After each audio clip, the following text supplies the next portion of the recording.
Three biggest barriers to innovation, in my opinion, are motivation, mindset, and method. Motivation's all about the right attitude. So, I don't care how many tools you're using or technologies you're seeing. If you don't have the attitude required for change, none of those tools are going to have any impact. The second thing is mindset.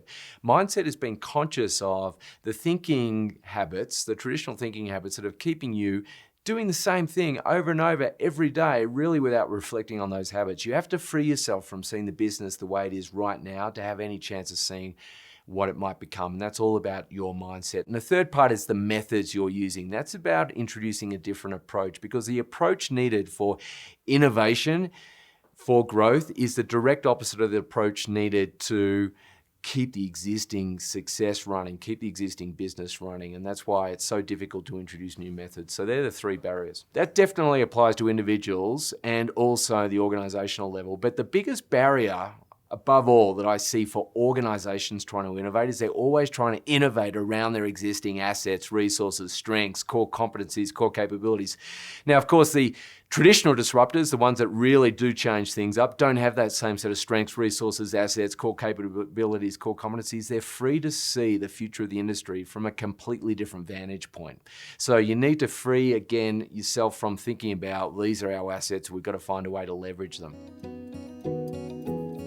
How do you actually start to think about these unconventional strategy options to sort of counterbalance your traditional strategy options? And it's called disruptive thinking. It really has 5 stages. It starts with asking a different question, which we call a disruptive hypothesis. You've then got to turn that into a disruptive opportunity to actually experiment with it.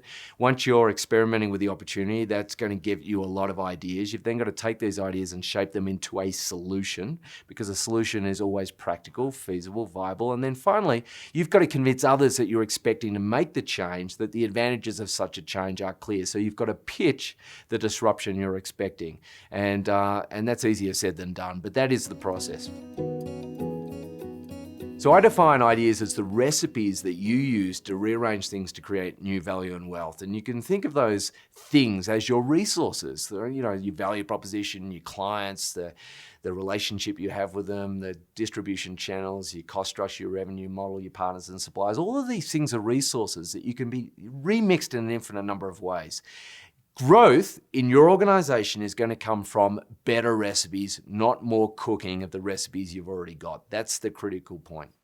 Do not think about the problems that you're facing in the industry at the moment. Whatever's broken, you're already paying attention to that. So the richest areas for your future are going to be the seemingly unbroken aspects of what you do, the profession and the industry overall, precisely because nobody's paying attention to these areas. Find a way to look for what we call the tension points, which are the small little frustrations people have grown accustomed to, but they're not big enough to be problems. That's where you're going to find the richest areas for developing future capabilities, future options.